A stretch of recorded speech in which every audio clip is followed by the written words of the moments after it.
Okay, CSAT का वो वाला पोर्शन जो कि मैथ्स और एप्टीट्यूड रिलेटेड है, वो तो आपका चल रहा है। होपफुली अच्छा चल रहा होगा। समझ में आ रही होंगी चीज़ें। कुछ क्लासेस और होंगी, मोर और लेस आपका कवर हो जाएगा। यहाँ पे जो हम बात करने वाले हैं वो लैंग्वेज सेक्शन की। पूरा मैं नहीं पढ़ाने वाला, एक ओरिएंटेशन सेशन में लेना चाह रहा था, so that first of all मुझे पता चले आप किस लेवल पे हो, और उसके हिसाब से फिर मैं इंस्ट्रक्ट करूँ कि कैसे आपको पढ़ाया जाना चाहिए। ठीक है? तो यहाँ पे आई डिस्कस कि क्या क्या है आपके सिलेबस में, कितना इंपॉर्टेंट कौन सी चीज़ है और कहाँ फोकस करना चाहिए, ये भी हम लोग देखेंगे। मैं अपना ओपिनियन रखूंगा कि कौन सा पोर्शन ऐसा है जो थोड़ा सा इजी है, कौन सा पोर्शन ऐसा है जो शायद थोड़ा सा टफ हो सकता है। तो एक एक करके बात करते हैं। सबसे पहले जो क्वेश्चन है कि रेगुलर क्लासेस होंगी कि नहीं, हाँ जी बिल्कुल। सीसैट के लैंग्वेज पोर्शन की भी रेगुलर क्लासेस होंगी, स्पेशली हिंदी वाले सेक्शन की। वहां पे जो आप देखोगे ना, तो सिलेबस में लैंग्वेज का सेक्शन कितना 30 मार्क्स का है। 30 में से 2/3 इज बेसिकली 20 मार्क्स का हिंदी, राइट। 10 मार्क्स का आपका जो इंग्लिश है वो रहेगा। तो 20 और 10 इस तरीके का आपका एक, आप कह सकते हो बाइफरकेशन है। इसमें से इंग्लिश वाला जो पोर्शन है, मेरी अंडरस्टैंडिंग ये है, और अभी हम क्वेश्चंस भी देखेंगे, कि उसको पढ़ाना कोई बहुत रिक्वायर्ड नहीं है। आप लोग जिस तरीके के हो, सब इंग्लिश मीडियम के बच्चे हो, इसे कर लोगे। मोस्टली जो आपको प्रॉब्लम आएगी इस 20 मार्क्स वाले में आएगी, और कहाँ आएगी वो भी मैं आपको दिखा दूंगा। ठीक है, हम अभी पुराने पेपर्स जो है ना वो लेकर के यहाँ पे डिस्कस करेंगे। तो वो प्रॉब्लम भी सॉल्व करने के लिए हम लोग ट्राई करेंगे कि किस तरीके से उसको हम लोग सॉल्व कर सकते हैं। शुरू करते हैं। सबसे पहले सिलेबस देख लेते हैं, इंग्लिश का सिलेबस। तो इंग्लिश के सिलेबस में बेसिकली एक लंबा पैसेज और 3 क्वेश्चन उस पैसेज के बेसिस पे, जो बहुत सरल होते हैं, वेरी इजी। जैसे हम लोग क्लास 5th से करते चले आ रहे हैं ना, 5th 6th 7th 8th 9th 10th तक किया है, कुछ लोगों ने 12th तक भी किया होगा, आई थिंक मोस्टली 12th तक भी सबने किया होता है। वैसे ही कुछ पैसेजेस उससे भी कम लेवल के, मैं तो बोलूंगा क्लास 6 7th के लेवल के पैसेज होते हैं, और उसी पे बेस्ड क्वेश्चंस आपसे पूछ लिए जाते हैं, कुछ करना ही नहीं है उसमें। तो बेसिकली वहां पे लिखा तो है English language and grammar, mostly passage से रिलेटेड आंसर्स ही दिए जाते हैं। साथ साथ में कभी कभी ये आपको वर्ड मीनिंग पूछ सकते हैं कि पैसेज में इसका लिखा है तो उसका मीनिंग क्या है। देन सेकेंडली, जो दूसरा सेक्शन है बी वाला सेक्शन, यहाँ पे 4 क्वेश्चन है, तो टोटल कितने हो गए 7 क्वेश्चंस। पर क्वेश्चन कितने मार्क्स का है 1.5, कितना हो गया टोटल 10.5 मार्क्स का। ठीक है, तो इट्स अ शॉर्ट वन। यहाँ पर भी अगेन वोकैबुलरी का पोर्शन है, वोकैबुलरी एंटोनिम्स सिनोनिम्स। अब ये एंटोनिम सिनोनिम्स भी वोकैबुलरी वाले पार्ट में ही आते हैं, बट इन्होंने अलग से लिख दिया है। One word substitution, phrases, phrasal verbs and transformation of sentences. ये वाला जो पोर्शन है ट्रांसफॉर्मेशन ऑफ सेंटेंसेस, ये फिर भी थोड़ा सा कठिन हो सकता है, लेकिन इसके अलावा तो कोई भी इसमें टफ कुछ है ही नहीं। तब ये वाला जो पोर्शन है, जनरली ऐसे शब्द पूछे जाते हैं जो हम लोग बहुत ही कॉमनली अपनी डेली लाइफ में यूज करते हैं। थोड़ी देर में उनको हम देखेंगे भी। नेक्स्ट, हिंदी की अगर बात करें तो लगभग हिंदी में भी ऐसा ही कुछ है। नंबर 1, जो पहला सेक्शन है हिंदी भाषा में बोधगम्यता कौशल। बोधगम्यता मतलब कॉम्प्रिहेंशन, तो आपका कॉम्प्रिहेंशन चेक कर रहा है। यहाँ पे वहां पे 3 क्वेश्चन थे, यहाँ पे इन्होंने 6 क्वेश्चन दे दिए। वस्तुनिष्ठ प्रश्न का मतलब होता है मल्टीपल जो चॉइस वाले क्वेश्चंस होते हैं ना, ऑब्जेक्टिव क्वेश्चंस को। 6 क्वेश्चंस, वहां 3 थे, यहाँ आपसे 6 क्वेश्चंस पूछ लिए जाएंगे। अच्छा, हर क्वेश्चन 1.5 मार्क्स का होगा, ये तो क्लियर ही है। देन 7 क्वेश्चन और हैं जो कि आप उसके अलावा, ठीक है, तो वहां पे आपको इतनी सारी बातें दे रखी हैं, तत्सम तद्भव देशज विदेशी मुहावरा अलंकार, ये वो हर चीज नहीं पढ़नी। अगेन मैं बोलूंगा कि यहाँ पे ना आप पैटर्न ऑब्जर्व करना, क्या पेपर में आ रहा है, और उसके बेसिस पे हमको तैयारी करनी है ये। लेकिन अगर आपने पढ़ लिया तो कुछ गलत नहीं है, क्यों? क्योंकि मेंस में तो काम आएगा ही आएगा, मेंस में आपकी हिंदी है ही है। तो पढ़ लिया तो भी अच्छा है, लेकिन केवल प्री के लिए कुछ स्पेसिफिक टॉपिक्स को हम करेंगे तो भी कुछ बुरा नहीं है। जैसे तत्सम तद्भव देशज विदेशी, जो आप फटाफट एक दिन में कर सकते हो, जो शब्द विवेक वाला है ना, पर्यायवाची विलोम शब्दार्थ, मतलब 2-3 दिन लगाओगे ये हो जाएगा। वैसे ही उपसर्ग प्रत्यय, यहाँ पे जो संधि और समास वाला पोर्शन है, मैं एडवाइस नहीं करूंगा कि इसको आप यहाँ पे कवर करो, क्योंकि ये थोड़ा कंसेप्चुअल है। संधि समास वाला इसको याद करना और समझना अपने आप में एक मतलब कठिन तो नहीं है, लेकिन टाइम लगता है। तो आपके पास में इतना टाइम है भी नहीं, और अगर आपको एग्जाम में आता है तो ठीक है, नहीं आता है तो आप उसको स्किप करो। तो ये वाला पोर्शन तो मैं नहीं बोलूंगा कि आप करो। इसके अलावा अपठित गद्यांश के कथ्य, शीर्षक, उद्देश्य, भाषा वगैरह, हाँ क्यों नहीं, ये हम कर सकते हैं, जिसमें बहुत ज्यादा टाइम नहीं लगेगा। तो कम टाइम जिसमें लगे फटाफट वो वाला काम करना चाहिए। बेसिकली मेरा जो यहाँ पे जो पूरा मैंने बोला है आपको, उसका मेन मोटिव ये है कि आपको वोकैब बेस्ड क्वेश्चंस करने चाहिए, ठीक है, वोकैबुलरी बेस्ड। इसके अलावा पैराग्राफ्स भी आप कर सकते हो इंग्लिश और हिंदी में। स्पेशली इंग्लिश वाले तो आपको जरूर करने हैं, क्योंकि वो आपके लिए सरल है जो इंग्लिश मीडियम के स्टूडेंट्स हैं। अब यहाँ पे ना वोकैब बेस्ड क्वेश्चंस में एक खास बात होती है, जिसके लिए मैं इसे करने को कह रहा हूँ। आपको हमेशा सर्टेनिटी रहेगी, या तो आपको क्वेश्चन आता है या नहीं आता है, या तो आपने पढ़ा है या नहीं पढ़ा है। वहां पे एम्बिग्विटी नहीं है, वहां पे अनसर्टेनिटी का स्कोप बहुत कम है। जो बाकी तरह के क्वेश्चंस होते हैं ना, जैसे समास भी है, इवन समास में बहुत एम्बिग्विटी का स्कोप है। एक में बहुत फेमस है जो शब्द है रामेश्वर, ऐसे ही बता रहा हूं, मुझे ध्यान में आ गया। तो रामेश्वर शब्द को आप तीन चार तरीके से अलग अलग समास बता सकते हो। ये फलाना कर्मधारय है कि तत्पुरुष है कि बहुव्रीहि है, और कंफ्यूजन है, सबको कंफ्यूजन है कि इसका अर्थ क्या है। ठीक, तो समास और संधि नहीं करना है, अवॉइड करना है। क्या करना है? वोकैबुलरी वाला पार्ट, जहां पे इजीली ये सारे काम किए जा सकते हैं। चलो अब एक एक करके क्वेश्चन देखते हैं कि हमें किस तरीके के क्वेश्चन एग्जाम में पूछे जाते हैं, और उसी के हिसाब से फिर हम आगे बढ़ेंगे। आई होप ये सबको दिख रहा है, दिख रहा है कि नहीं, थोड़ा सा बता दीजिए, नहीं तो मैं इसको थोड़ा और बड़ा करता हूँ, थिंक बढ़ा सकता हूँ। अभी दिख रहा है सबको इसमें क्या लिखा हुआ है? हाँ नहीं, थोड़ा सा बता दो। है, देखो कितना अच्छा पैसेज आ गया, मैं इस पे एक किताब पढ़ रहा हूँ आज। सेल्फ डायरेक्टेड लर्निंग, यहाँ पे लिखने कमेंट है, ये बढ़िया हो गया, हाईलाइट टेक्स्ट, हाँ चलेगा, ठीक है। So you have to read the passage carefully, और उसके बाद से आपको आंसर करने हैं। तो पैसेज क्या है एक बार देख लेता हूं, मैं धीरे धीरे पढ़ूंगा, उसमें जो कीवर्ड्स हैं वो अंडरलाइन करता हुआ चला जाऊंगा, और फिर हम देखते हैं कि इसमें कितने आसान क्वेश्चन आते हैं। आप भी अपनी स्पीड में प्लीज पढ़ते रहिए, मेरा वेट मत कीजिए। Self-directed learning, in its broadest meaning, describes a process in which individuals take the initiative with or without the help of others, with or without others.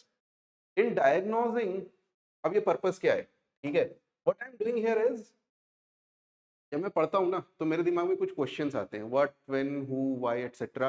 तो सेल्फ डायरेक्टेड लर्निंग पहला ही है, मेरी curiosity बढ़ गई कि ये पूछना क्या चाह रहा है, ठीक।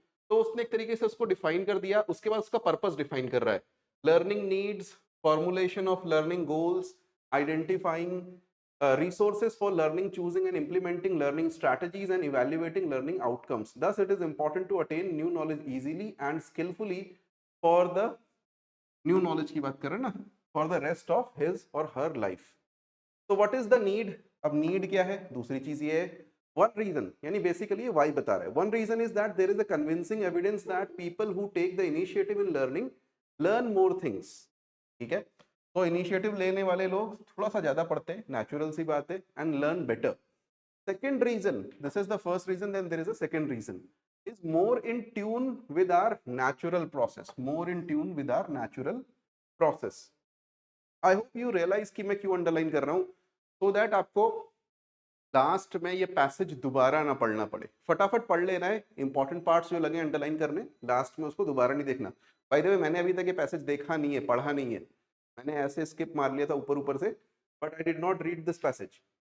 Psychological development, an essential aspect of maturing, is developing the ability to take increasing responsibility of our own lives to become increasingly self-directed.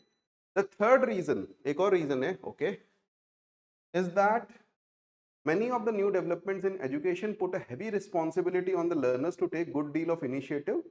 So developments in, ठीक है, ये basically third reason है. To meet the challenge of today's instructive environment, it is most essential. एक conclusion दे दिया. Now we have a question.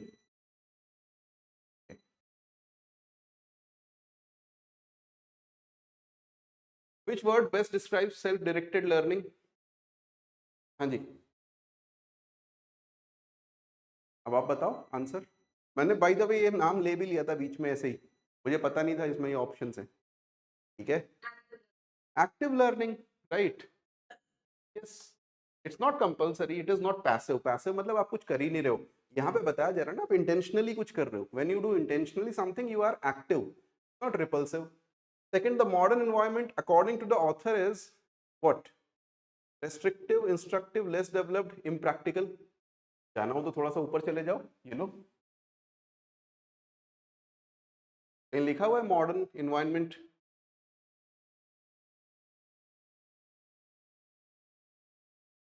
ये लिखा हुआ है ना लास्ट में कंक्लूजन. ठीक है, अब देखो उसने क्या किया, उसने टुडे को मॉडर्न ले लिया ना. समझ में आ रही बात? नहीं, ये तो है ठीक. अब इसमें कुछ भी नहीं करोगे. अगर मान लो कुछ भी नहीं आ रहा, तो आपने क्या करना है, ये चारों वर्ड खोज लो कि यहाँ कहीं लिखे हुए होंगे, तो इंस्ट्रक्टिव तो मिल जाएगा ना आपको, यहाँ कहीं लिखा हुआ है. ठीक है, बाकी चीजें बेशक मतलब ना भी हो चलेगा. तो जो वर्ड इसमें लिखा हुआ है वही आपका आंसर है. ये मतलब वैसा तरीका है, थोड़ा सा डर्टी तरीका, but that can work.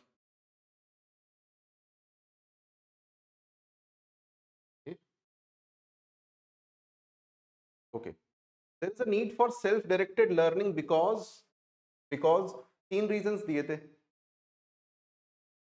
Less challenging, दी ना, हमने ऊपर वो अंडरलाइन भी किया हुआ है, right. Learn more things and learn better किया हुआ है हमने. ठीक है, कितना इजी सा क्वेश्चन है. 83, now 84. Choose the correct word for the phrase government by one person. What is government by one person? आपने पॉलिटी में पढ़ा हुआ है. ठीक है, एकदम सही. ऑटोक्रेसी, देखो पॉलिटी भी काम आ जाती है कभी कभी सी सैट के पेपर में. इसके लिए चिंता नहीं करनी चाहिए, आपका जी के काम आ जाएगा. Choose the correct passive form of given sentence from the choices given below. अब ये वाला मैंने आपको बोला हुआ है कि कई बार ना बहुत सेंटेंस ट्रांसफॉर्मेशन होता है, बहुत इजी नहीं होता. लेकिन पैसिव और एक्टिव इज रादर इजी. ये आप कर सकते हो, active passive, right. Romans expected to conquer Carthage. ठीक, अब देखो ये, अगर आपको ऑप्शन सी ना, यस यस. अब इसको अगर आप चार ऑप्शन पढ़ ही लोगे ना, आपको समझ में आ जाएगा सही अंग्रेजी कहाँ लिखी हुई है. ये तो अंग्रेजी गलत है. The Romans are conquered Carthage. It is expected to conquer Carthage, इसमें रोमन है ही नहीं. फर्स्ट वाला अगर आप देखोगे, Carthage expected Romans to conquer. Carthage थोड़ी एक्सपेक्ट कर रहा था. और कार्थेज तो सिटी का नाम है. कार्थेज के रहने वाले लोगों को कार्थेजियन बोलते होंगे, जैसे इनको रोमन बोलते हैं. तो ये अपने आप में गलत है.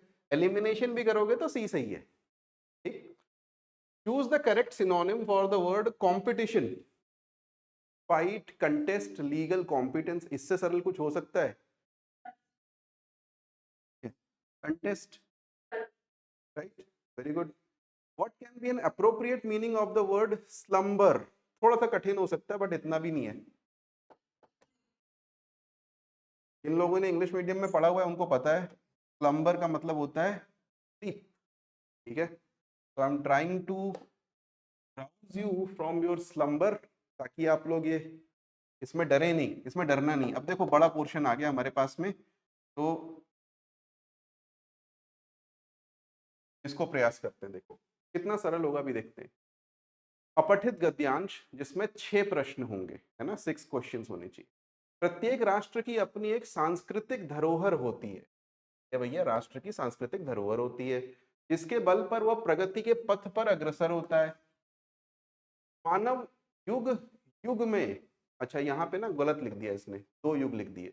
अपने जीवन को अधिक सुखमय, उपयोगी, शांतिमय और आनंदपूर्ण बनाने का प्रयास करता है। नहीं, गलत नहीं लिखा है, फिर सही है लिखा है। मानव युग युग में मतलब प्रत्येक युग में। तो ये इसका मोटिव रहता है मनुष्य का। इस प्रयास का आधार वह सांस्कृतिक धरोहर होती है जो प्रत्येक प्राणी को विरासत के रूप में मिली। किस रूप में? विरासत के रूप में। और इस प्रयास के फलस्वरूप मानव अपना क्या करता है? विकास। कुछ लोग सभ्यता और संस्कृति को एक ही मानते हैं, यह उनकी भूल है। यानी सभ्यता और संस्कृति एक नहीं है। यूं तो सभ्यता और संस्कृति में घनिष्ठ संबंध है, किंतु संस्कृति मानव जीवन को श्रेष्ठ और उन्नत बनाने की साधनाओं का नाम है। यानी संस्कृति का कार्य क्या है? मानव जीवन को श्रेष्ठ और उन्नत बनाना। और सभ्यता उन साधनाओं के फलस्वरूप उपलब्ध हुई जीवन प्रणाली का नाम है। ठीक, तो जीवन प्रणाली और साधना दोनों में अंतर है। एक साधना है, दूसरी जीवन प्रणाली है। सभ्यता के अंतर में बहने वाली विचारधारा को हम संस्कृति कह सकते हैं। यानी सभ्यता बाहर है और अंदर क्या है? संस्कृति है। बाहर से सिविलाइजेशन दिखेगी, अंदर उसके कोई ना कोई कल्चर होगा।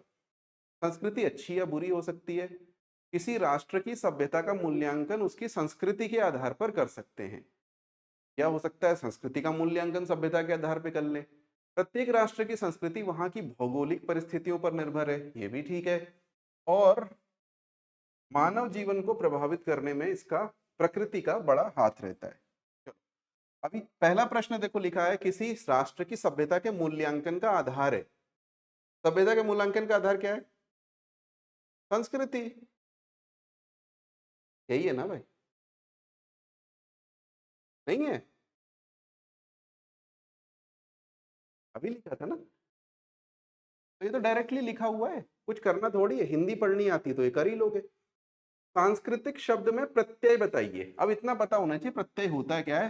प्रत्यय अंत में लगता है, लास्ट में लगता है। और उपसर्ग कहाँ लगता है? पहले लगता है। यही होता है ना, उपसर्ग पहले लगता है, प्रत्यय लास्ट में लगता है। हाँ मैं बता, हाँ जी आता हूँ, मैं भी आता हूँ। साम तो हो नहीं सकता है पहले लगा हुआ है, सम भी नहीं हो सकता है पहले लगा हुआ है। कितना सरल है।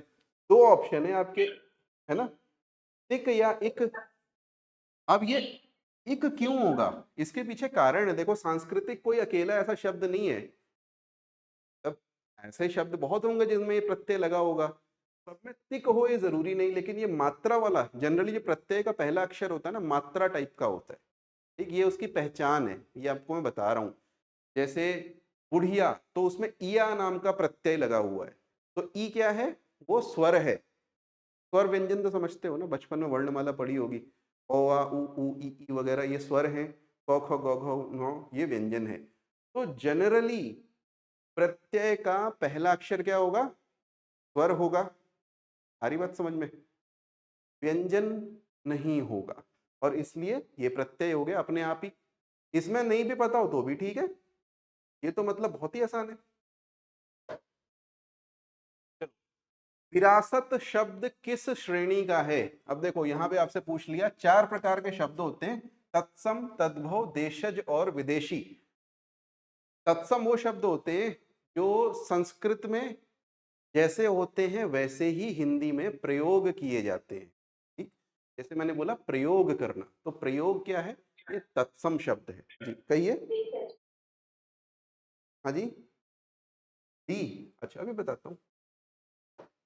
दूसरा होता है तद्भव। तद्भव शब्द, तद्भव मतलब वो होता है जो थोड़ा बहुत परिवर्तित हो जाते हैं। जैसे वर्षा होती है ना, वर्षा को हम बारिश बोल देते हैं, बरखा बोल देते हैं।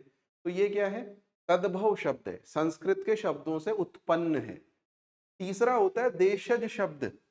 अब ये मतलब बड़े ही शब्द भी ना सुनने में बड़े अजीब से होते हैं।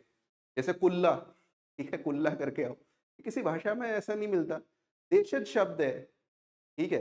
तो उसका कोई संस्कृत में भी स्रोत नहीं है, कोई विदेशी भाषा में भी स्रोत नहीं है। वैसे ही विदेशी शब्द वो होते हैं जो विभिन्न भाषाओं से हमारी भाषा में आ गए हैं। जैसे रेलगाड़ी अंग्रेजी से आ गया, रेल, ठीक है। स्टेशन वो भी अंग्रेजी से आ गया। अलमारी पुर्तगीज से आ गया। तुर्की से कुछ आए होंगे, कुछ अरबी से आए होंगे, कुछ फारसी से आए होंगे। ये बेसिक्स हैं। अब क्वेश्चन है कि विरासत किस श्रेणी का शब्द है? जनरली ये तत्सम तद्भव नहीं है, शक्ल देख के एक बार समझ में आ जाता है कि ये विदेशी है। अब शक्ल देख के क्या, वो एक मतलब विरासत से रिलेटेड शब्द है, जैसे वारिस, ठीक है, तो वारिस देख के भी लग रहा है कि यार ये भारत का तो नहीं लग रहा, ठीक है। ये जनरली एक आप कह सकते हो कि एक फीलिंग सी होती है, मुझे तो आती, मुझे नहीं पता आपको आती है कि नहीं, रटा हुआ है तो ठीक है, नहीं तो फीलिंग पे लेना बात को, और अगर नहीं आएगा तो मत करना, ऐसा नहीं कि गलती से इसको देशज बोल दिया। देशज शब्द उतने पॉलिश्ड नहीं होते, जनरली आप देखोगे फॉर्मल कंटेक्स्ट में नहीं यूज किए जाते जो देशज शब्द होते हैं। तत्सम तद्भव और विदेशी शब्द, स्पेशली तत्सम और विदेशी शब्द हम लोग फॉर्मल कंटेक्स्ट में यूज करते हैं, तो ये चीज भी आपको ध्यान में रखनी है। कौन सा शब्द प्रगति का पर्यायवाची नहीं है, ये नहीं ध्यान रखना, नहीं तो पता चला पहले कोई लगा के आ गए। प्रगति का पर्यायवाची, प्रगति मतलब आगे बढ़ना, उन्नति मतलब वो भी आगे बढ़ना, अभ्युदय मतलब चलो वो भी आगे बढ़ना, उत्थान मतलब वो भी आगे बढ़ना, विभूति। ये तो भाभी जी घर पे याद आ गया। नेक्स्ट इज मानव का पर्यायवाची शब्द बताइए। अब ये रटा हुआ होगा तो ठीक है, नहीं तो थोड़ा मुश्किल होगा आपको याद करना। एक शब्द है अमर्त्य, अमर्त्य सेन हमारे एक इकोनॉमिस्ट है, अमर्त्य नाम उनको रविन्द्रनाथ टैगोर ने दिया था। अमर्त्य का मतलब जो मरता नहीं, तो मानव तो ऐसा होता है जो मर जाता है। और जिन्होंने ना बचपन में वो सीरियल देखे हुए होते हैं, धार्मिक सीरियल, उसमें लिखा होता है हे प्रभु आप मर्त्य लोक में कब पधारेंगे, ठीक है, वो मर्त्य नहीं, उसको मृत्यु बोल देते हैं, बट मर्त्य वो है जो मरता है, तो मानव क्या है,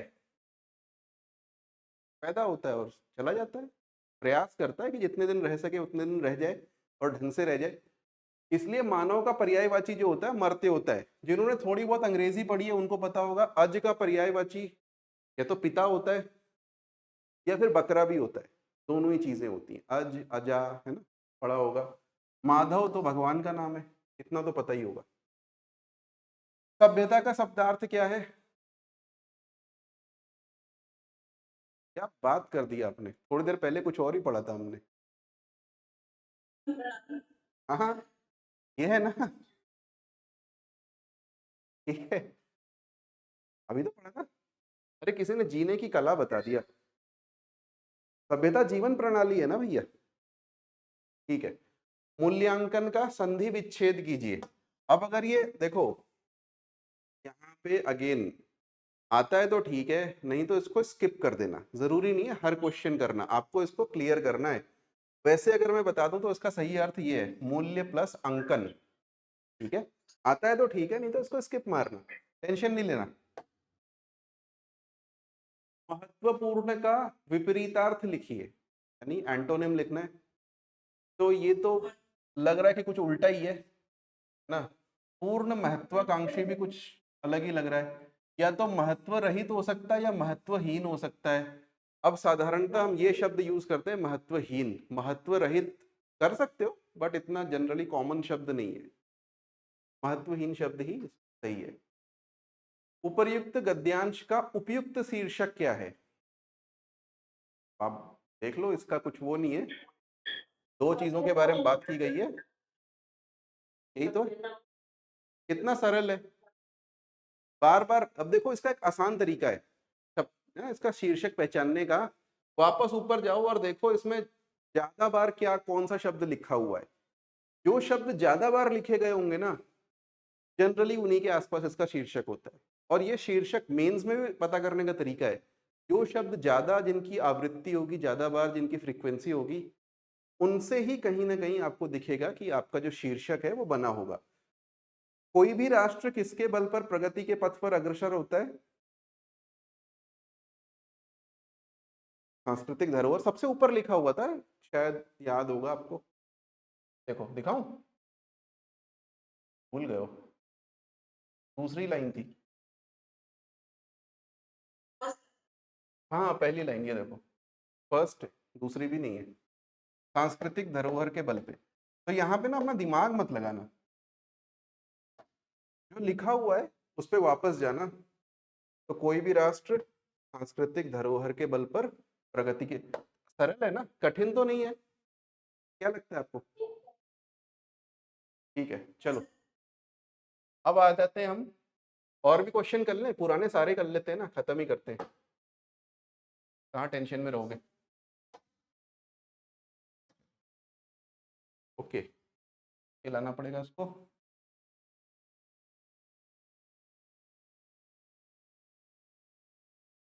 ये जनाब आ गया, दिख रहा है passage.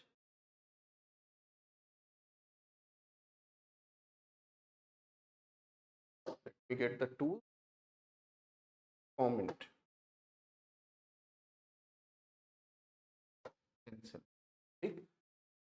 Since he returned from the war, कहाँ से रिटर्न किया उसने, वॉर से। Things had not been quite the same, कैसी थी चीजें, not quite the same. The day he returned, his fiancée and family met him at the station. They embraced and wept and later on they laughed. मतलब जो भी होता होगा। Fiancé, अब दोबारा ये शब्द आ गया, हो सकता है महत्वपूर्ण हो। Asked him if the war had been bad. He said it had been all right, but he wished so many. What did he wish? So many of his men had not been killed. He said she had been simply dying for him to come back. अब ये एक phrase सा दिख रहा है जो अलग सा है। He said that was very nice of her. Then they talked of the blackouts and air raids. इनकी उन्होंने बातें करी and the things they had seen on TV. By the time they reached home, she was saying that because of staying cooped indoors for so many reasons, this is the for so many evenings, this is the reason. She had been eating too much and would now have to diet. Now, where he had come from days on end, he had not met a man, woman, or child who had not been hungry, always hungry. तो किसी war से related ऐसी कोई book होगी, उसमें से इन्होंने ये दे दिया है। Why did they embrace, weep and laugh when they met at the station? Okay. Options. Yes, right.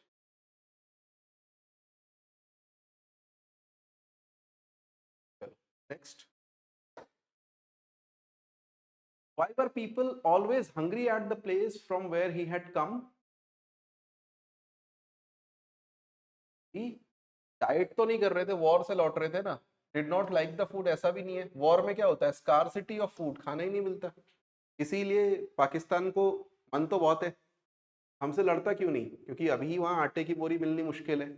अगर एक बार वॉर ही कर लिया तो पानी भी नहीं मिलेगा, आटे का बोरी तो बहुत दूर की बात है, मुश्किल हो जाएगी बहुत। Meaning of the word cooped, अब ये भी हमने कहीं अंडरलाइन किया था। कूप्ड का मतलब कन्फाइंड। अगर समझ में नहीं आ रहा है, मान लो ये वर्ड है ना, इसका मीनिंग समझ में नहीं आ रहा है, तो आप वापस एक बार पैसेज में जाओ और कंटेक्स्ट देखने की कोशिश करो। स्टेइंग कूप्ड इंडोर्स, ठीक है। आपके पास चार ऑप्शंस हैं, चार ऑप्शन कूप्ड की जगह लिख के देख लो कि कौन सा सेंस बना रहा है। तो कन्फाइंड, स्टेइंग कन्फाइंड इंडोर्स में थोड़ा सेंस आ रहा है। Staying sitting indoors, staying sleeping indoors, staying being idle indoors, नहीं समझ में आ रहा है ना। तो this is a easy way, अगर नहीं भी समझ में आता है किसी शब्द का अर्थ तो आप कर सकते हो। Which of the given alternatives best express the underlined part of the sentence? They venerated the old teacher. तो यहाँ पे ये खत्म हो गया, तीन ही क्वेश्चन होते हैं ना यहाँ पे, तो 3 questions are over। आगे venerated the old teacher, venerated मतलब respected, ठीक है। देखो आर्ग्यूड हो नहीं सकता, आर्ग्यूड के साथ कुछ और भी होगा। क्वेश्चनड मतलब हाँ कर सकते हो आप, लेकिन जनरली नहीं, फॉलोड नहीं, तो respected. Give the one word substitution of the act of killing a person painlessly for reasons of mercy. उस समय हो सकता है ये न्यूज में रहा हो, ठीक है। तो आपको किसी पे दया आ गई और आप अगर उसके प्राण ले लेते हो दया दिखाते हुए, तो उसको बोलते हैं यूथनेजिया। ये आता है तो आता है, नहीं आता है तो नहीं आता है, इसका कुछ नहीं कर सकते, ठीक है। जनरली इससे रिलेटेड न्यूज एग्जाम में आती रहती है, तो अगर आपको पता होगा तो पता होगा, नहीं तो कोई बात नहीं। Put the following sentence into indirect speech. जैसे पिछले पेपर में क्या देखा था हमने, एक्टिव पैसिव, वैसे ही होता है डायरेक्ट और इनडायरेक्ट। मतलब ये किसी एक दिन हम लोग देख लेंगे क्या होता है, जिनको पता है वो बता सकते हैं। He said to me what were you doing. तो बेसिकली ये डायरेक्ट स्पीच है, इसमें से जब ये हटा देंगे ना, ये जो क्या बोलते हैं इनको,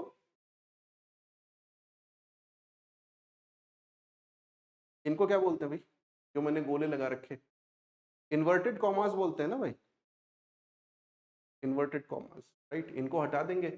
अब देखो, सबसे पहले आप देखो कि यहाँ पे ना ये लगा हुआ है क्वेश्चन मार्क, तो यहाँ पे आस्क्ड मी होना चाहिए, पूछ रहा है ना। एपिस्ट्रॉफी बोला है किसी ने, epistrophe is something else. Inverted commas ऐसे उल्टी लगती है, एपिस्ट्रॉफी ऐसे सीधे लगती है, लगते दोनों ही ऊपर है, दोनों में बहुत अंतर है, ठीक है, दोनों का फंक्शन भी अलग होता है। तो आस्क्ड वाला सही होगा, ये वाला तो यहीं से गलत हो गया, ठीक।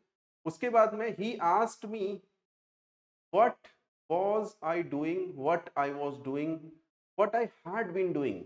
अगर अब जब इसके आप पढ़ोगे ना, जो रूल्स होते हैं, रूल्स के हिसाब से ये आएगा। अब ये रूल्स होते हैं, ये मैं आपको पढ़ा नहीं सकता अभी, बट इसको क्या, कौन सा टेंस बोलते हैं जरा बताना।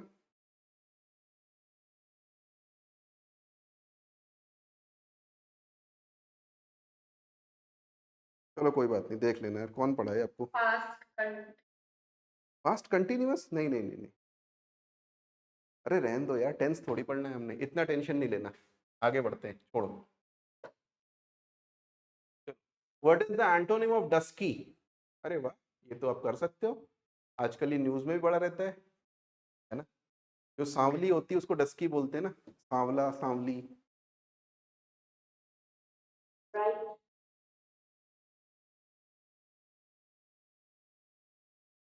एक सेकंड ना, होल्ड करना।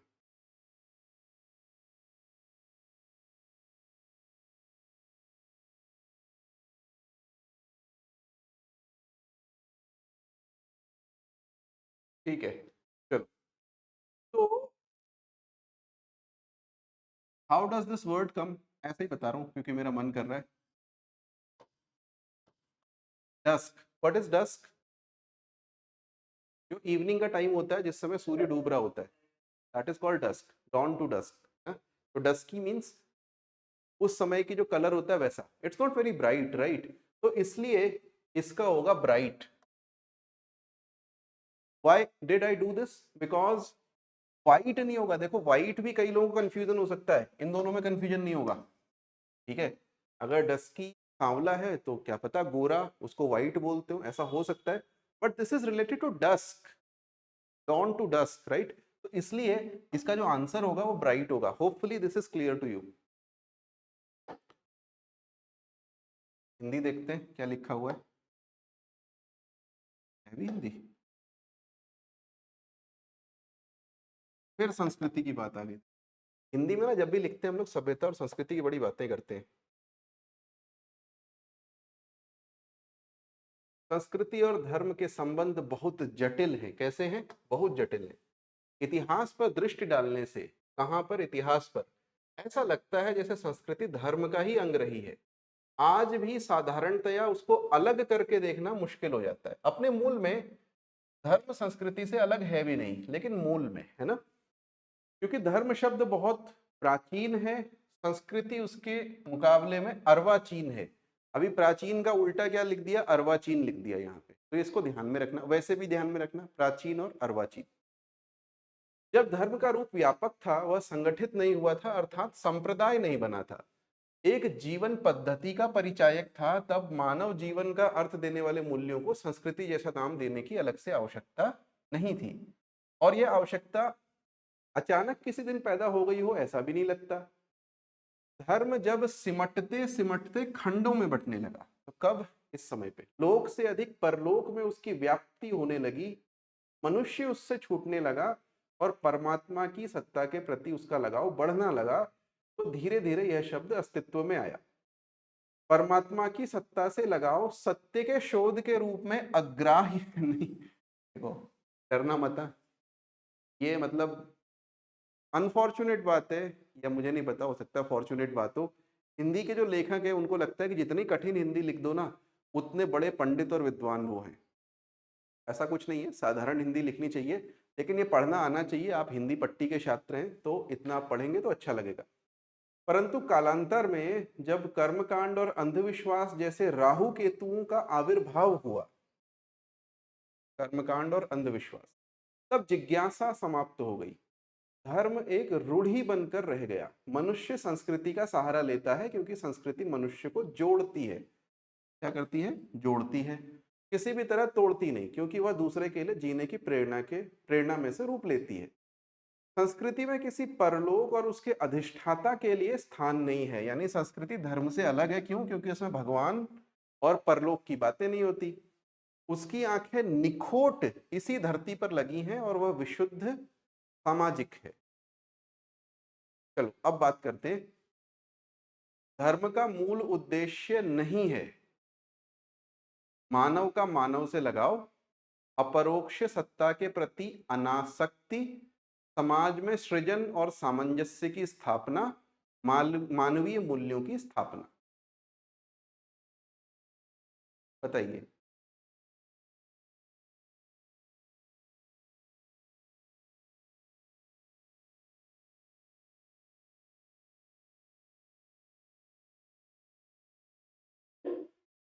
बी,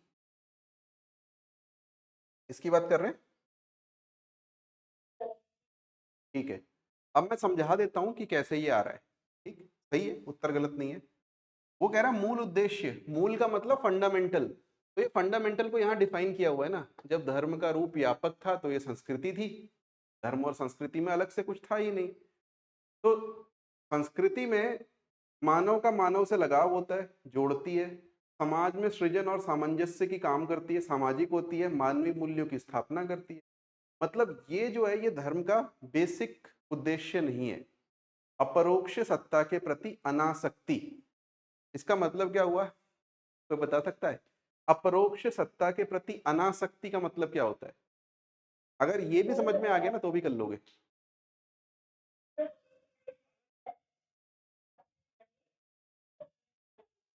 किससे? किससे? हाँ जी,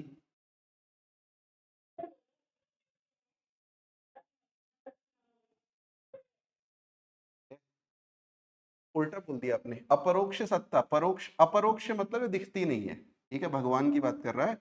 भगवान के प्रति अनासक्ति, ये धर्म का मूल उद्देश्य कैसे हो सकता है? धर्म साधारणतः भगवान से रिलेटेड होता है या किसी अपरोक्ष सत्ता से रिलेटेड होता है ना। बिना अपरोक्ष सत्ता के धर्म होता ही नहीं है। तो ऑब्वियसली ये गलत है। तो हिंदी अगर समझ में आ जाएगी तो ऐसे ही कर लोगे। उपर्युक्त गद्यावतरण के अनुसार संस्कृति का आधार क्या है?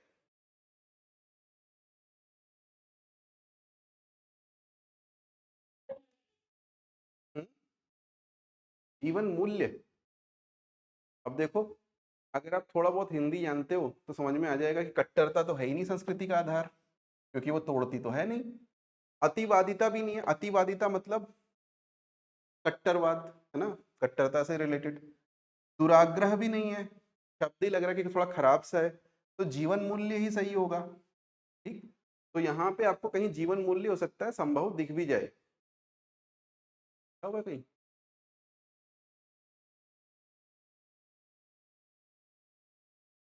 जीवन पद्धति लिखा हुआ है, जीवन मूल्य तो नहीं। लेकिन यहाँ पे मूल्य भी लिखा हुआ है, तो यहाँ से आप कुछ कुछ लगा सकते हो।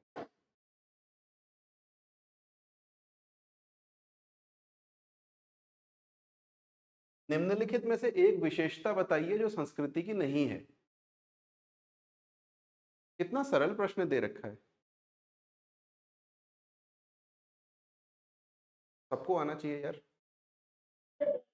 डी। अब देखो, अगर आपको ये पैसे समझ में नहीं भी आया तो ये तो आप कर ही सकते हो। तो बहुत ही सरल है। धर्म के स्थान पर संस्कृति जैसा नाम अलग से अस्तित्व में कब आया? ऊपर लिखा हुआ है, कर्मकांड और अंधविश्वास, है ना। फिर निखोट का निम्नलिखित में से एक अर्थ नहीं है। निखोट, देखो यहां देखो लिखा कहाँ है शब्द। निखोट इसी धरती पर लगी हैं, वहां पे पुट कर लो। दोष रहित इसी धरती पे, खोट का मतलब दोष होता है वैसे। दोष रहित इसी धरती पे लगी हैं। विशुद्ध इसी धरती पे लगी हैं, बिना संकोच के इसी धरती पे लगी हैं, अशुद्ध इसी धरती पे लगी हैं। हाँ? कैसी बातें कर रहे हो? निखोट का मतलब, मैंने बोला खोट का मतलब क्या होता है? खोट का मतलब दोष होता है ना, तो दोष रहित तो इसका मतलब है ही है निखोट का। दोष रहित विशुद्ध भी होता है ना? और जहां विशुद्ध और दोष रहित है वहां अशुद्ध कैसे हो सकता है?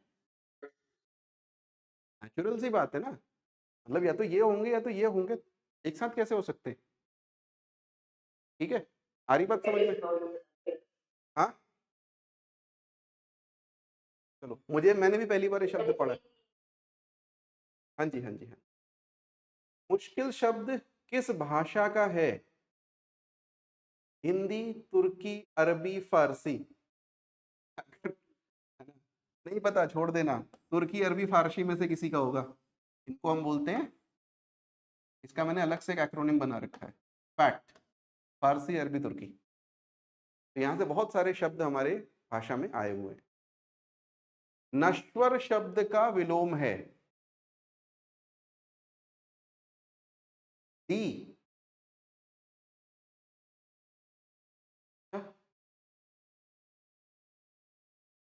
और कोई? अरे वो तो सभी सकते हैं, वो सब सकते हैं। इन चारों में से कोई भी ऐसा नहीं है जो इसका विलोम नहीं हो सकता। मतलब आसपास के ही शब्द हैं। नश्वर मतलब जो खत्म हो जाता है, नित्य मतलब जो हमेशा रहता है, स्थायी मतलब जो हमेशा रहता है, अमर मतलब भी जो हमेशा रहता है। लेकिन अगर देखा जाए कायदे से इसका अर्थ शाश्वत होता है। ठीक है, हाँ, अरे वेरी गुड।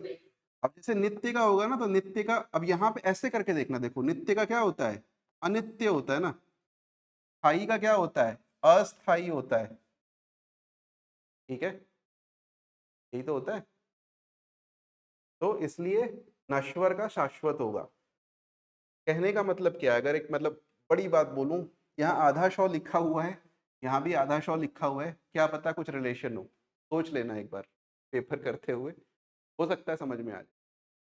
ठीक है, चलो। निम्नलिखित में कामदेव का पर्यायवाची शब्द कौन सा नहीं है? वैसे मैं बता दूं, ये होगा जहां तक मैंने पढ़ा है या मेरे को ध्यान है। लेकिन अगेन, जब तक आप ये पढ़ोगे नहीं तब तक नहीं समझ में आएगा। अब अनंग क्यों कहते हैं? शिव जी ने उसको जला दिया था अपनी तीसरी आंख से, इसलिए अनंग कहते हैं, अंग खत्म हो गया था। रति उसकी वाइफ का नाम था। कामपाल क्योंकि वो काम की रक्षा करता। कामपाल कामदेव का एक ही अर्थ है। निसहाय, निस्सहाय में प्रयुक्त उपसर्ग है। उपसर्ग कहाँ होगा? पहले लगता होगा। अब यहाँ अनफॉर्चुनेटली तीनों ही पहले लगते हैं। निह, नि, निस्स। ए होगा, लेकिन अगेन पता होगा तो ठीक। नेक्स्ट, बहुब्रीहि समाह समास पूछ रहा है। अगेन मैंने बोला हुआ है समास छोड़ देना भैया, समास की टेंशन मत लेना, क्योंकि वो बहुत ज्यादा कॉम्प्लेक्स भी होते हैं। बट चलो, यहाँ पे इतना कठिन नहीं होगा, जिसको पता होगा वो लगा सकता है। तो वो क्या होगा, क्लास में एक दिन मैम डिस्कस कर लेंगी जो पढ़ाएंगी। टाट उलटना मुहावरे का क्या अर्थ है? पढ़ा होगा तो पता होगा, नहीं तो नहीं पता चलेगा। खरबूजे को देखकर दिवाला निकलना, हाँ शायद यही अर्थ होगा, मुझे भी नहीं पता, बट मोस्ट प्रोबेबली यही होगा, दिवाला निकलना। देखो ये तो इसका शाब्दिक अर्थ हो गया ना, इससे मतलब नहीं है। भद्दी चीज हटाना भी नहीं है। तो सी या सी में से कोई एक होगा।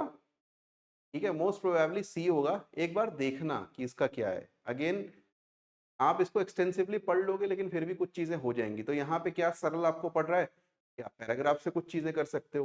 हर क्वेश्चन नहीं करना, ये भी ध्यान रखना, कोई ईगो पे मत लेना। खरबूजे को देखकर खरबूजा रंग बदलता है, ये तो समझ में आ जाएगा, ये तो बहुत ही सरल है। ठीक है, निम्नलिखित में से तत्सम शब्द कौन सा है? दिख जाएगा यहाँ, बी। संस्कृत पढ़ी थी ना, सप्त, शत, सप्तशती, या बी तत्सम है। बाकी शब्द तद्भव है कुछ। जैसे शक्कर का क्या बोलते थे आप? शर्करा बोलते हैं। जिन्होंने हिंदी में पढ़ी होगी साइंस वगैरह को पता होगा। मोती को मौक्तिक बोलते हैं, इसका होलिका इस तरीके से कुछ नाम होता है। चलो आगे बढ़ते हैं। 2016 का पेपर भी देख ही लेते हैं, जब 2 देख लिए तो 3 ही पेपर हुए हैं आज तक।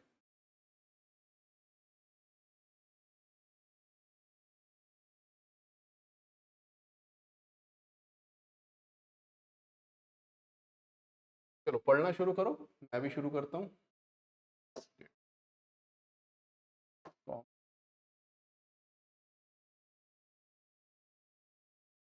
What was his great power over the mind and heart of man due to? ये क्वेश्चन पूछा शुरुआत। Even we realized that his dominating passion was truth. ठीक? The truth led him to proclaim without ceasing, without stopping, that good ends can never be attained by evil methods. तो most probably ये गांधी जी के बारे में बात कर रहा होगा। ठीक है, सत्य और आप यहाँ पे भी बात करोगे तो गांधीयन फिलॉसफी है। That the end itself is distorted if the method pursued is bad. That अच्छा यहाँ पे क्या बात कर रहे हैं हम? मेथड्स और एंड्स की बात कर रहे हैं। That truth led him to confess publicly whenever he thought he had made a mistake. Himalayan errors he called some of his own mistakes. That truth led him to fight evil and untruth wherever he found them, regardless of the consequences. That truth made the service of the poor and dispossessed the passion of his life. For where there is inequality and discrimination and suppression, there is injustice and evil and untruth. तो ये किसको किससे equate कर रहा है? Inequality, discrimination, suppression, etc. Then and thus he became the beloved of all those who have suffered from social and political evils and the great representative of humanity as it should be. Because of that truth in him, where he sat became a temple and where he trod became was hallowed ground. देखते हैं क्या पूछा गया है। Himalayan errors in the passage stands for, अब हिमालय बहुत बड़ा होता है, हिमालयन एरर्स भी बहुत बड़ी होती हैं, नेचुरल बात है।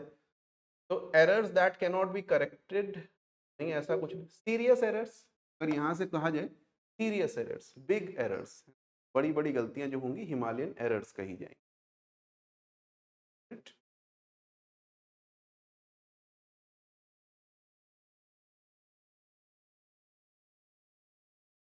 Then second one, what makes the person described in the passage a great representative of humanity? Okay, he never made mistakes. Obviously, he made mistakes. Himalayan errors करी थी ना. While fighting evil, he always thought of consequences. He never thought of consequences. ये तो लिखा ही है ऊपर. He made the service of poor and dispossessed his passion of life. Yes, that is true. He was indifferent. नहीं भैया, indifferent नहीं था. तो C is correct. Easy है. According to the great man described in the passage, which one of the following is not true if evil methods are adopted? The good ends will never be attained. There is a strong connection between ends and means. The ends get distorted. Evil methods can help to achieve good ends. ये तो हो ही नहीं सकता। ठीक है, ऊपर आप एक शब्द पढ़ोगे जो मैंने पढ़ा था, डिस्टॉर्टेड, जो मेरे को ध्यान में है। ठीक है, तो डिस्टॉर्टेड लिखा हुआ है तो अब डिस्टॉर्टेड वाला ऑप्शन कर दो, हो जाएगा। What is the antonym of complicate? Antonym मतलब उल्टा, कॉम्प्लिकेट मतलब जटिल बनाना किसी चीज को। इजी? अरे कैसे? पढ़ लो पहले पूरा क्वेश्चन बेटा, यही गलती तो नहीं करनी है ना, यही गलती तो नहीं करनी है। सिंप्लीफाई, कॉम्प्लिकेट का उल्टा सिंप्लीफाई। ऐसा नहीं है आपको आता नहीं है, लेकिन जल्दबाजी में गलती कर गए, वो नहीं करना है। कॉम्प्लेक्स तो हो ही नहीं सकता। एनालाइज, सिंप्लीफाई में से कोई होगा? इजी नहीं हो सकता, क्योंकि इजी का क्या होता है? टफ होता है, डिफिकल्ट होता है। एनालाइज का क्या होता है? उल्टा। एनालाइज का उल्टा क्या होता है? ये कौन बताएगा मुझे?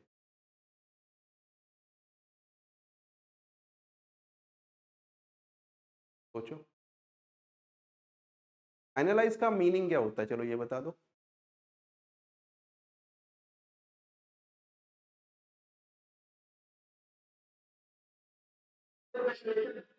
विश्लेषण, अरे वाह, अच्छी हिंदी है आपकी।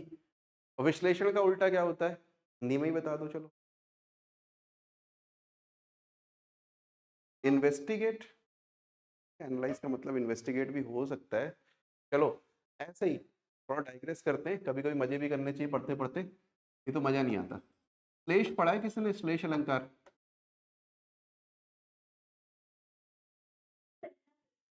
हाँ जी, सिंथेसिस, हाँ वेरी गुड, इसका होगा सिंथेसाइज। ठीक है, चलो मैं आपको श्लेष अलंकार पढ़ा रहा था। श्लेष अलंकार क्या होता है, श्लेष का मतलब क्या होता है? ओह, काफी काम करना है। श्लेष का मतलब होता है चिपकना। ठीक है, मेरी एक सिस्टर है, उसका नाम श्लेषा है, तो हम उसको चिपकू भी बोल देते हैं। तो श्लेष जो अलंकार है, उसमें एक ही शब्द में ना दो तीन अर्थ चिपके हुए रहते हैं। एक ही जगह शब्द आएगा, उस शब्द के अलग अलग कंटेक्स्ट में अलग अलग मीनिंग होंगे। ठीक है, तो जैसे वो सुना है ना, पानी गए ना उतरे मोती मानस चून, तो पानी का बड़ा मतलब होता है, उसमें अलग अलग मीनिंग होता है। तो श्लेष अलंकार में एक ही शब्द में मल्टीपल चीजें चिपकी हुई रहती हैं, उससे शब्द बनता है विश्लेषण। वो चिपकी हुई चीजों को हटा देना, वी जहां पे लगेगा ना वहां उल्टा होता है, विरोध, विश्लेषण। चिपकी हुई चीजों को हटा देना, विश्लेषण, अलग अलग पार्ट्स में तोड़ देना, एनालाइज कर देना अंग्रेजी में बोलेंगे। तो इसका उल्टा क्या होगा विश्लेषण का, संश्लेषण। जिन्होंने हिंदी में थोड़ा बहुत पढ़ा होगा, प्रकाश संश्लेषण, फोटोसिंथेसिस। सिंथेसाइज करना, क्या कर रहा है वो, कुछ चीजों को चिपका देना ना, कार्बन फिक्सेशन कर रहा है, इन्वायरमेंट की भाषा में बोले तब उसको सिंथेसिस बोलते हैं ना, फोटोसिंथेसिस। कार्बन डाइऑक्साइड ले रहा है और चिपका दिया, उसका क्या बन गया, बायोमास बन गया, लकड़ी बन गई, कार्बन फिक्सेशन। चलो अब जब इन्वायरमेंट पढ़ोगे तब इस पर ध्यान देना, अभी तो मैं ऐसे ही आपका टाइम पास कर रहा था। नेक्स्ट अब देखते हैं, out of the given alternatives choose the one that can, हाँ जी बोलिए। अरे अच्छा, क्वेश्चन पढ़ने से पहले ही आंसर आ गया। Study of the origin and history of words, हाँ जी बिल्कुल। टी, एटिमोलॉजी मतलब शब्दों के पीछे, जो अभी हम कर रहे थे, श्लेष, विश्लेषण, संश्लेषण, एनालिसिस, सिंथेसिस। ठीक है, वही etymology. Which one of the given alternatives best expresses the underlined part of the sentence? Nothing can be done when the whole system is paralyzed by inertia. ठीक, अब ये तो वो है नाइन्थ क्लास की फिजिक्स है। करप्शन नहीं, weakness नहीं, पॉलिटिक्स नहीं, स्लगिशनेस। इनर्शिया क्या होता है, मूव करने में जो परेशानी होती है उसको इनर्शिया बोलते हैं ना। पढ़ा था कुछ, जो न्यूटन का पहला नियम है, कोई भी चीज मूव नहीं करेगी, मूव कर रही है तो करती रहेगी, नहीं मूव कर रही है तो नहीं मूव करेगी, स्थिर रहेगी जब तक उस पर फोर्स ना लगाया जाए। तो इनर्शिया को तोड़ने के लिए फोर्स लगाना पड़ता है। वैसे ही अपना इनर्शिया तोड़ने के लिए, स्लगिशनेस, लेजीनेस तोड़ने के लिए फोर्स लगानी पड़ेगी। तुम्हारे पास फोर्स नहीं है तो ऊपर से मांग के करो, कहीं से तो लगानी पड़ेगी। ठीक है, next, out of the given alternatives choose the one that correctly describes the meaning of the underline phrase. Yes जी, किसी का कोई क्वेश्चन था, प्लीज बताइए। किसी ने हाथ उठाया, बोलो भैया। नहीं पूछना, मत पूछो यार। Out of the given alternatives, choose the one that correctly describes the meaning of the underlined phrase. The love of his life, love of his wife, bore him up in the midst of all his problems. See, really love मतलब humble तो नहीं करता। आप रख के देख लो ना, the love of his life sustained in the midst of all his problems। जहां problems हैं उनके बीच में क्या होगा, sustain कर रहा है आपको। Decided in the midst of all his problems, ये तो सेंस ही नहीं बन रहा कुछ। Humbled in the midst of all his problems, मतलब इसका क्या सेंस बनता है? कोई सेंस है इस बात का? नहीं। तो इसी का सेंस बन रहा है। अगर नहीं आता है तो रिप्लेस करके देखो ना। आ रही बात समझ में कैसे करना है? यस नो बता दो। इजी है, टफ थोड़ी है। बोलो बोलो, बोलने में नहीं शर्माओ।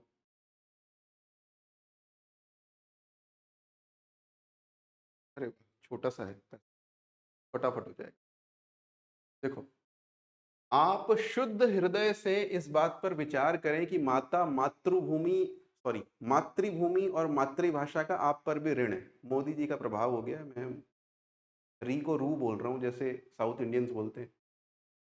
एक जननी आपको जन्म देती है, एक की गोद में खेल कूद कर और खा पी कर आप पुष्ट होते हैं। सबसे पहले तो इनका क्या है? ऋण है, ठीक है। तो ठीक है, एक का खा पी करके आप पुष्ट हो रहे हैं, एक आपको अपने भावों को प्रकट करने की शक्ति देती है, आपके सांसारिक जीवन को सुखमय बनाती है। तो तीन तरह की बातें कर दी, जन्म देने वाली, पुष्ट करने वाली और शक्ति देने वाली, ठीक है। जिसका आप पर इतना उपकार है, इसके लिए कुछ करना क्या आपका परम कर्तव्य नहीं है? उपर्युक्त गद्यांश का उचित शीर्षक है, बताओ भैया, है ना? मातृ ऋण। मुझे तो वो गाना याद आ गया पुराना सा, जो गाड़ियों में नहीं चला करता था, माँ का दिल। सोनू निगम ने गाया था उसको। अब मैं सुनूंगा आज, हो सकता है रोना भी आई जाए। चलो, उपर्युक्त गद्यांश में जिनका ऋण बताया गया है, उन्हें एक शब्द में लिखिए। मातृ, सी, सिंपल। उपर्युक्त गद्यांश में शुद्ध हृदय से इस बात पर विचार करें में शुद्ध क्या है? पार्ट्स ऑफ स्पीच आपसे, ठीक है। ये है, विशेषण है, विशेषता बता रहा है ना? विशेषता बता रहा है तो विशेषण है। और विशेषता किसकी बता रहा है? क्रिया की थोड़ी बता रहा है, नाउन की, हृदय की विशेषता बता रहा है। उपर्युक्त गद्यांश में किस जीवन को सुखमय बनाने का उल्लेख हुआ है? सांसारिक जीवन को, क्या हुआ ना, देखो, सांसारिक जीवन। उपर्युक्त गद्यांश में भाव प्रकटीकरण की शक्ति किसके द्वारा प्राप्त होती है? भावों को प्रकट कैसे कर रहे हो? मातृभाषा से ही कर रहे हो, जननी और पिता से कैसे कर सकते हो? समाज से कैसे कर सकते हो? लिखा हुआ है ऊपर वैसे। उपर्युक्त गद्यांश के अनुसार खेल कूद कर और खा पीकर किसकी गोद में पुष्ट होते हैं? ये तो बड़ा फनी है, ठीक है।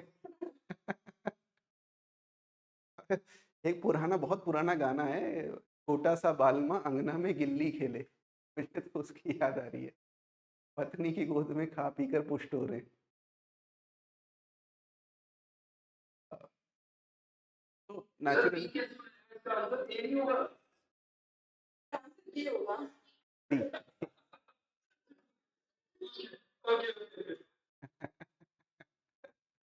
देखो यहाँ पे लिखा है ना, तीन बातें की है ना, माता, मातृभूमि, मातृभाषा, ठीक है। जन्म कौन देती है? माता देती है, ऐसे मैपिंग कर लो। भावों को अभिव्यक्त करने की शक्ति कौन दे रही है? मातृभाषा दे रही है, तो जो बची वो मातृभूमि है। ऐसे भी कर सकते हो, क्लियर है ना? चलो, अंधी पी से कुत्ता खाए, लोकोक्ति का क्या अर्थ है? अच्छा हुआ आज की डेट में ऐसी लोकोक्तियां नहीं बनती, तब बवाल हो जाता। ये तो पीडब्ल्यूडी, फिजिकली दिव्यांग कहते हैं ना, उनके साथ डिस्क्रिमिनेशन है। बताओ, वो कुछ नहीं कर सकते, चक्की भी नहीं पीस सकते। लोकोक्ति का क्या अर्थ है?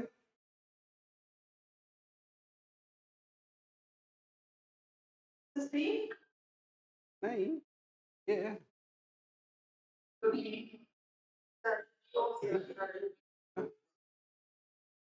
ठीक है। बिनु पद चले सुने बिनु काना, इसमें कौन सा अलंकार है? चलो छोड़ो, रहने दो, बाद में सुन, बाद में करना है इसको। अलंकार और ये सब चीजें नहीं पता तो छोड़ दो। लाश किस मूल भाषा का है? अब संस्कृत का तो नहीं हो सकता, ये पक्का है। एबीसी में से कुछ होगा, फैट शब्द है, देखेंगे। तो ये रटना पड़ेगा, समझ में आ जाएगा। छोटी सी लिस्ट है, इनकी बहुत बड़ी नहीं है, ठीक है। ये मुश्किल से जो ये लिस्ट है ना, 3 या 4 पेज की है कि पुर्तगीज के, फारसी के, तुर्की के, अरबी के कौन-कौन से शब्द हमारे भाषाओं में हैं, जो पूछे जाते हैं। वैसे शब्द तो हज़ारों होंगे ऐसे। तो वो छोटी-सी लिस्ट है, उसको एक बार कर लेना है, आपको बता दिया जाएगा कहाँ से करना है। अगर किसी के पास नहीं है, तो मतलब इन जनरल प्री के लिए और मेंस के लिए हरदेव बाहरी नाम की बुक आती है। उसका मैं नाम इसलिए ले रहा हूँ क्योंकि सबसे पतली वही बुक है, ठीक?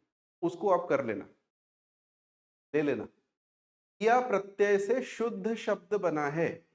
अब देखो, आसान है, छोटी ई है ना ये, तो छोटी ई बोलते हैं, हमारे यहाँ तो ई बोलते हैं। तो यहाँ तो बया है, यहाँ तो आया है ना, छोटी ई की मात्रा ही नहीं है इसमें। इसमें भी छोटी ई की मात्रा नहीं है, तो ये दोनों तो गलत हो गए, भले ही तुम्हें कुछ ना आता हो। अब 2 शब्द हैं, डबिया और डिबिया। अब इसमें से कौन सा हम यूज करते हैं, उसके बेसिस पे हम ये कहेंगे कि भैया डिबिया ही सही होगा। जैसे डिब्बा होता है वैसे डिबिया होता होगा, ठीक है। छोटे डिब्बे को डिबिया बोल देते होंगे। धनुष टंकार शब्द का संधि विच्छेद है। जैसे वहां निस्सहाय पूछ लिया था ना, वैसे यहाँ पे धनु टंकार होता है, बट छोड़ो उसको, अवॉइड ही करो, कोई बात नहीं। घनश्याम शब्द में कौन सा समास है? होगा कोई, देखेंगे बात कभी। इसमें भी डिपेंड करता है, मतलब किस तरह, जैसे रामेश्वर है ना, वैसे यहाँ पर भी डिपेंड कर सकता है। राजा का पर्यायवाची शब्द नहीं है, ये सरल है।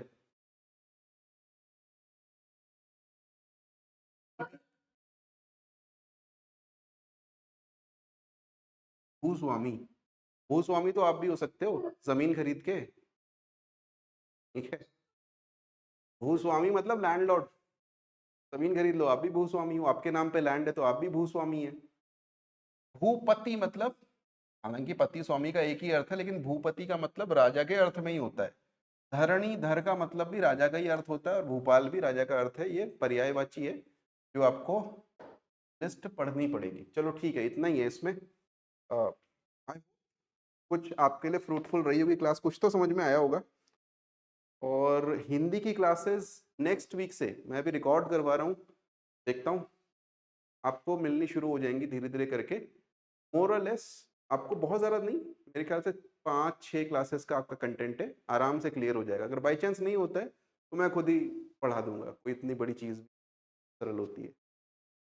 चलो, कोई क्वेश्चन है तो पूछ लो,